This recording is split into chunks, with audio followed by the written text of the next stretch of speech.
Okay, today we're going to talk about capacitors. Probably one of the most exciting things you're going to hear about all week. Maybe. It could be. Who knows what they are? They help to store energy. They store energy. I know you've got a capacitor in your project. You know all about capacitors. Anyone else? Yeah? They amplify. I don't know of a situation where they can amplify signals. They are used in amplifiers. So if your project has an amplification circuit, it could maybe use a capacitor. But by themselves, they wouldn't amplify signals. Yeah? Take out background noise. Yeah, so noise reduction. There's like a million ways you can use capacitors for noise reduction. That's good. Anyone else? Yeah? If you combine them with resistors, you can use them as filters. Yeah, so that would also be noise reduction. Filters is a method by which you can do noise reduction. Excellent. Who knows what they are physically? Ooh. Yeah? Two metal plates.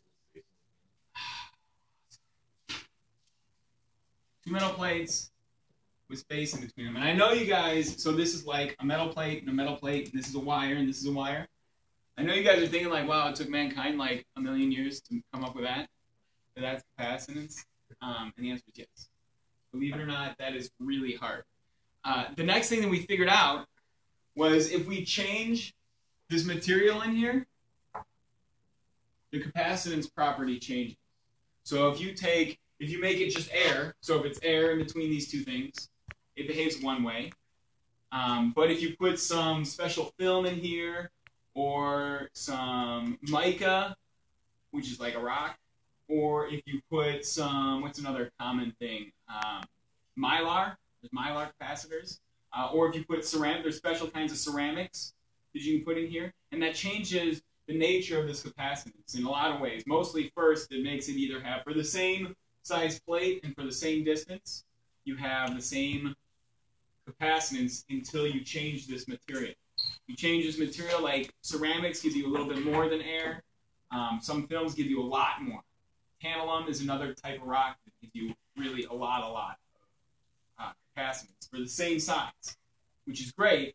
What it costs you is other parameters that might not be so nice.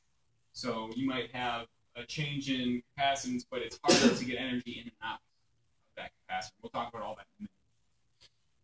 So the whole point of all this stuff can be summarized or thought of as a bucket of charge. Security message for your computer and network. Somebody's messing around with the computer. The virus has been detected. That's what you get. Virus has been detected. Okay, so this whole capacitor can be summarized as a bucket of charge. So if you were to take a battery here, this is a symbol for a battery. Everybody, this is a symbol for a capacitor. What's going to happen is, the battery, if you remember V equals IR, this all has a bunch of positives up here. And those are going to move over, they're going to hang out on this plate. Plus, plus, plus, plus, plus, plus, plus.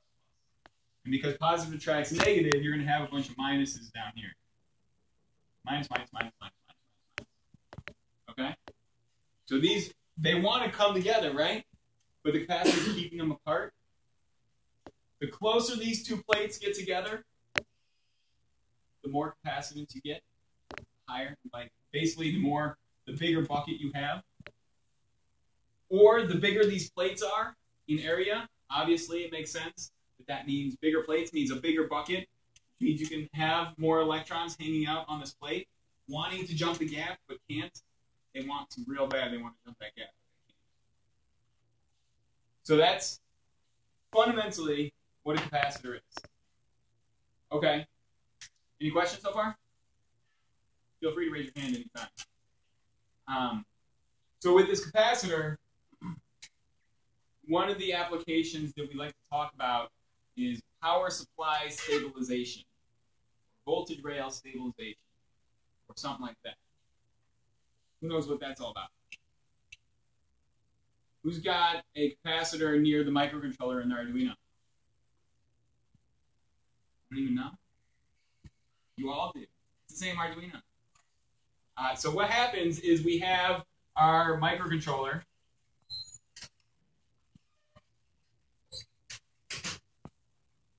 Which is that big chip, that big IC on the Arduino. The brains of the thing, right? You have your microcontroller, and that's hooked up here and here. And next to it, real close to the chip, you have a capacitor sitting there. And what it's doing is power supply stabilization. Just by listening to the words I'm using, who can guess what that means? Yeah. Stabilizes the power supply. Right? Stabilize the power supply. That's what power supply stabilization is.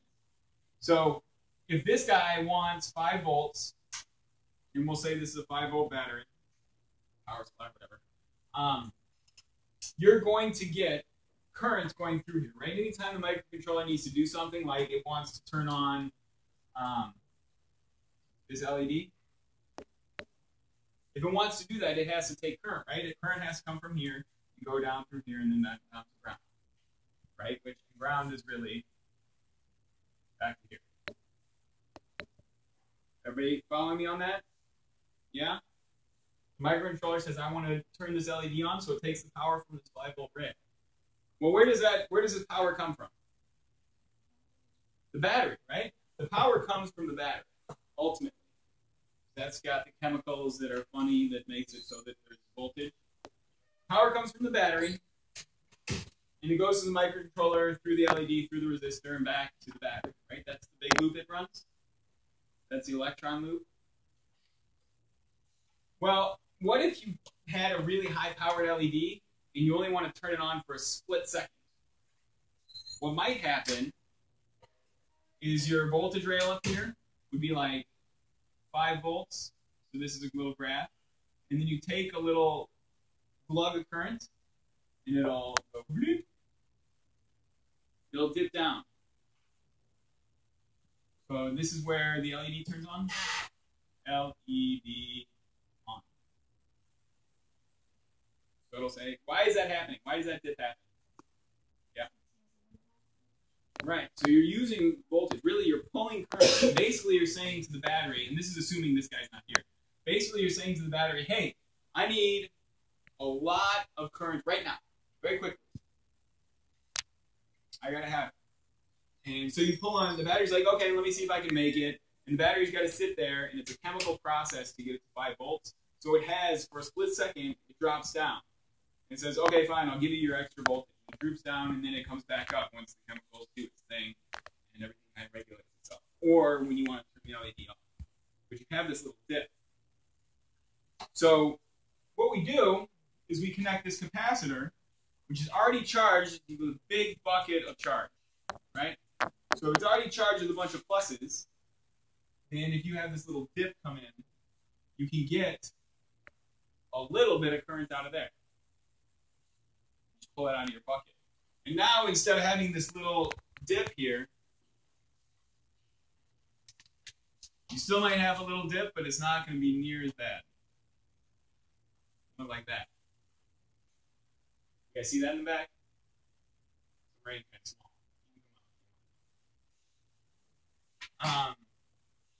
So that's why this is called a power supply stabilization capacitor. You can think of them, I always like to personify my circuit elements like they're my friends, right? I'm more than just these friends, but these are some of my friends. And I think of capacitors, they hate large changes in voltage in short amount of time. So like here, this microcontroller is trying to change the voltage really quick, all of a sudden, and the capacitor's like, no, I don't want you to do that, so I'm going to prevent it. Or at least I'm going to try. And I'm going to do it by giving you a bunch of this charge. Here, you just keep your voltage the same. That's what I want. Yeah. Can you go back for a second and explain what ground is and how it functions in the circuit? White ground is a huge topic in electrical engineering. I'll talk about that when we're done with capacitors. Okay. Any more questions about the? Yeah. How does the microcontroller regulate the 9 volts that go through the circuit? It doesn't. It takes whatever you give it and uses it. So there'd have to be another part in there to regulate this 5-volt rail. So it dips because this, when you start sending power through this LED, because my microcontroller can turn LEDs on and off really quickly, right? So if you're sitting there and the microcontroller is like, hey, turn that LED on, but only for 1/100th of a second, it'll cause a large jump of current to go through. So it's like, turn on for just a second. So the voltage remains the same. The microcontroller is saying, I'm sending electricity through me to that LED. And that's what changes the current. Okay. Any other questions? Yeah. So you have like a 9-volt battery.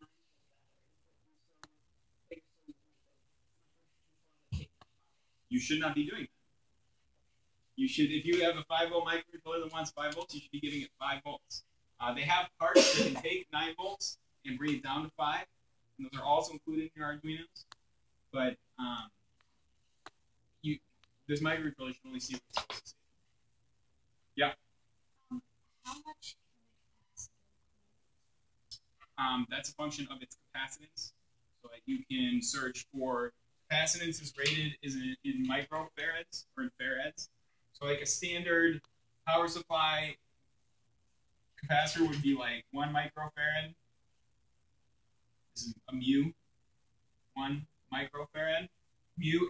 Nobody told me this. I went through half of my junior year physics class thinking that my physics teacher didn't know how to spell an M or didn't know how to write an M. That's not an M, that's a mu. It's a Greek symbol. It means times 10 to the negative 6. Nobody told me that. I thought, who's this physics teacher who can only write M right half the time? Anyways, that's 10 to the negative 6. So this is 1 times 10 to the negative 6 farads. So it's, if you wanted more, you could do like, if you wanted more storage, you could do like 100. But then that's going to be larger again, more expensive. You know what is the highest is? You would have to go online and see. I mean, I'm sure there's some labs that have like hundreds or thousands of farad capacitors, but you wouldn't be able to buy those. Normally, for a capacitor, the normal range for capacitors is changed by the dielectric that they're using. Dielectric is that gunk that they put in between. So like a ceramic, you would see like a ceramic anywhere from like 1 picofarad, which is times 10 to the negative 12, all the way up to like, I mean, usually you don't see a ceramic much more than 10 microfarads. 1,000 microfarads, and that's an aluminum electrolytic capacitor. And that's a different dielectric, so it's easier to get higher capacitance. It's harder to get the electrons in and out of it. It's like the proton that you play with that capacitor. But if you had 1,000 here, I mean, an aluminum electrolytic, you can have, you know, thousands, tens of thousands, hundreds of thousands of microfarads if you want. And then you can get into supercaps, which is a whole different dielectric, and you can get into single-digit farads. Yeah. What's the benefit of the capacitor fixing the dip in the current? Like, what would happen if it doesn't? Well, what if, yeah, so what if you were taking a measurement with something? Like you wanted to measure the temperature, or you wanted to measure the voltage of something, and you wanted to measure it right when that LED turns on. Well, there is a reference in your circuit that says, there could be a reference that would say like, okay, you know, I'm going to base it off of this voltage, which is ultimately based here. So it could introduce, this could introduce measurement error into your circuit. Or if the dip is big enough, it could mess up like communication protocols. So if you're communicating over like SPI or IC, which we can talk about later, but if you're talking from chip A to chip B, and all of a sudden your power goes out from under you, just for a brief second, that might be enough to cause communication errors. Okay. In general, you want your power supply and your ground to be very stable. Okay. Any other questions? These are excellent questions. No? Okay. So I'll keep going. That's one use of a capacitor, big bucket of charge. The other use for a capacitor is, yeah. The battery is sending 5 volts to the LED, and how does the capacitor have It doesn't have all the charge, it just has some charge. So it will, as soon as you plug this in, as soon as you plug in your battery, some of this charge that fits like, I mean, if this is a bucket, this is a lake, right? So there's plenty of charge to go around from the battery. There's not much that your capacitor can store. So when you fill your bucket. It'll slowly fill this bucket up from the lake, and then it'll hang out there. Because the 5 volt wants to go across, but it doesn't let it. Okay. Any other questions? So the next use for a capacitor is a filter. Filters are made to cut out noise. So if you have like humming in your speakers or something like that, they could probably use a filter to help them out. So this is a bucket. Capacitor fills the bucket in the filter case, but it uses a resistor. And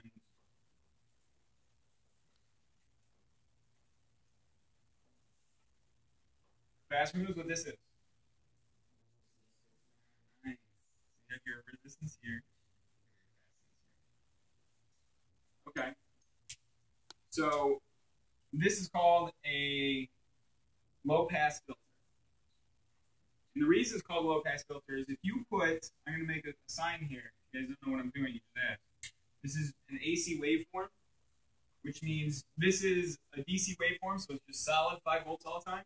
This guy is like, let's call it an audio waveform. So it's a tone, you know. Right? So everybody knows that's a sine wave. So that's what this is. This is a sine wave. Okay? And what this does is it filters, this section right here, it filters out the high frequency noise. Now that's a huge leap from what we just talked about to here. So I'm gonna put a few things by you. So this is your input, and this is what you get out of your filter. And basically what the capacitor does is when you're in your top part here, so this is your high part.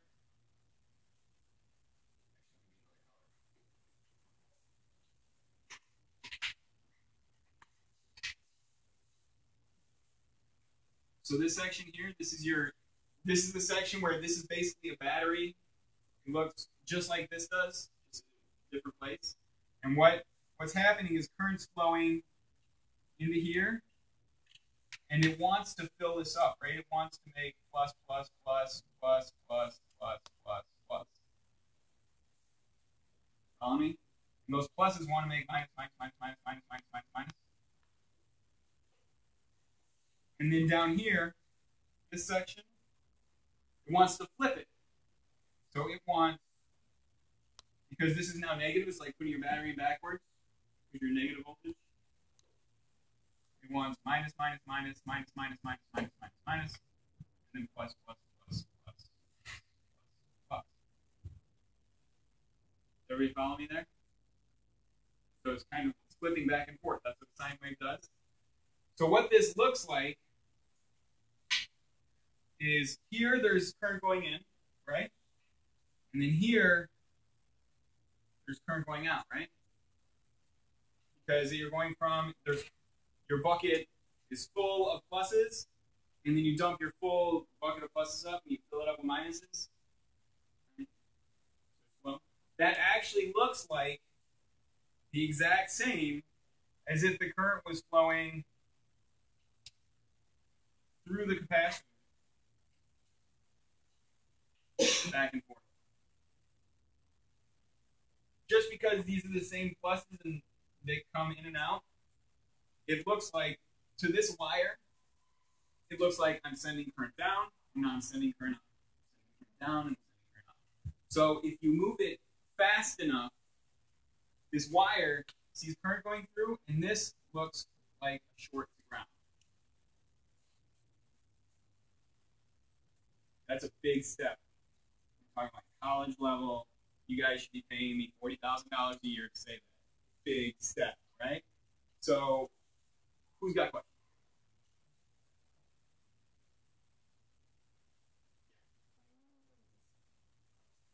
Excellent question. If this were not here and this was just a wire, then this would look exactly like, these things would be connected.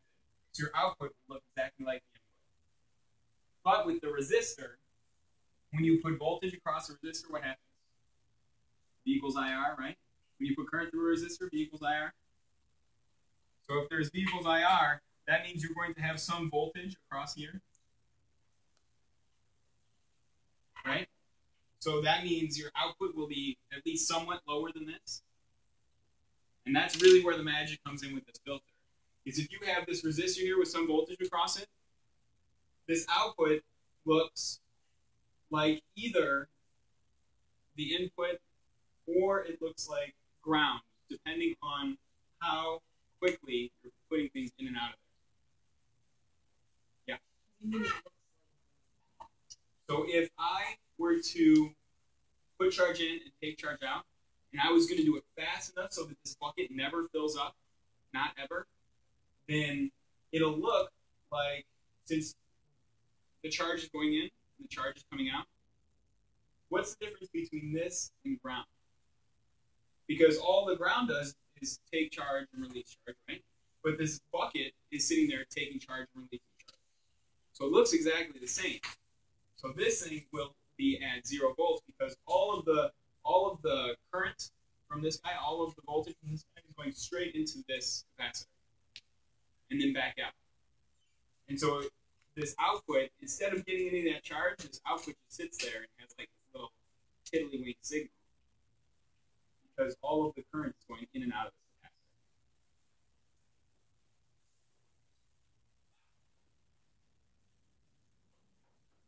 Yeah.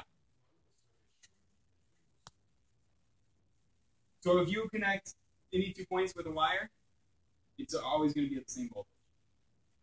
Minus, there's some resistance to the wire, so you're talking about like a fraction of a milliohm. But if I have my AC signal here and a wire going directly to my output, yeah, even if I put a wire to ground straight away, this is going to be the same voltage. These things are all going to be the same voltage. Off of this guy? Yeah. So that's what I'm saying. That's why you need to have that there. Is so that if you... So this is shorted. And everything here is the same voltage. It's all connected by a wire. Since I separate this with a resistor, when I put current through it, there's a voltage across it. And so that means this voltage that's across it allows the output to be different than the input. So when this capacitor is taking all the charge, it's hogging all the charge. It's not letting any charge get to this output. That resistor is what makes it so that you can have a difference between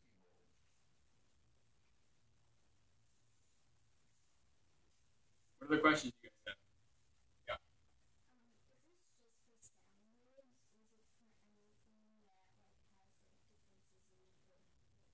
This would be for any AC wave. And the way it works, this is the last thing that I'm going to get to with capacitors, the way it works with any space is as your frequency goes up,